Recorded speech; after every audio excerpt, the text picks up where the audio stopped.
ജയനെ നായകനാക്കി ഹരിഹരൻ സംവിധാനം ചെയ്ത ശരപഞ്ചരം റിലീസിന് ഒരുങ്ങുന്നു. മലയാറ്റൂർ രാമകൃഷ്ണന്റെ കഥയെ ആസ്പദമാക്കി ഹരിഹരൻ രചനയും സംവിധാനവും നിർവഹിച്ച ചിത്രം ജയന്റെ കരിയറിൽ വലിയ മാറ്റം കൊണ്ടുവന്ന ചിത്രമായിരുന്നു. ഒടുവിൽ ഉണ്ണികൃഷ്ണന്റെ സിനിമാ ജീവിതത്തിൽ ആദ്യം ചെയ്ത ശ്രദ്ധേയമായ കഥാപാത്രങ്ങളിൽ ഒന്നുമാണ് ഈ ചിത്രത്തിലേത്. ചന്ദ്രശേഖരൻ എന്ന നായിക കഥാപാത്രമായി ജയൻ എത്തിയ ചിത്രത്തിൽ സൗദാമിനി എന്ന നായികയായി എത്തിയത് ഷീലയാണ്.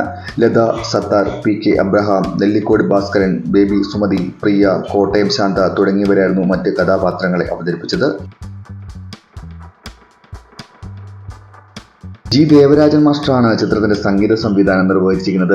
ആദ്യം തിയേറ്ററുകളിലെത്തിയ 1979 ആ വർഷം ഏറ്റവും അധികം കളക്ഷൻ നേടിയ ബോക്സ് ഓഫീസ് വിജയമായിരുന്നു ശരപഞ്ചരം.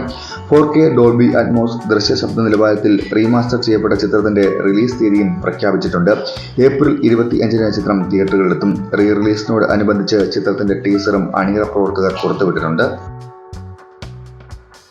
അക്കാലത്ത് ഏറ്റവും കൂടുതൽ കളക്ഷൻ നേടിയ ചിത്രമായിരുന്നു ശരപഞ്ചരം. ജയന്റെ കരിയറിലെ വഴിത്തിരിവുമായ ചിത്രവും.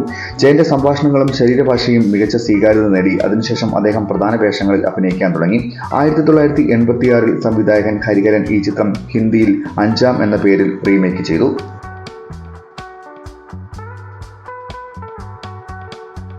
ജയൻ നായകനായി അഭിനയിച്ച ചിത്രങ്ങളിൽ നിങ്ങൾക്ക് ഏറ്റവും ഇഷ്ടപ്പെട്ട ചിത്രം ഏതെന്ന് കമന്റ് ചെയ്യാൻ മറക്കല്ലേ.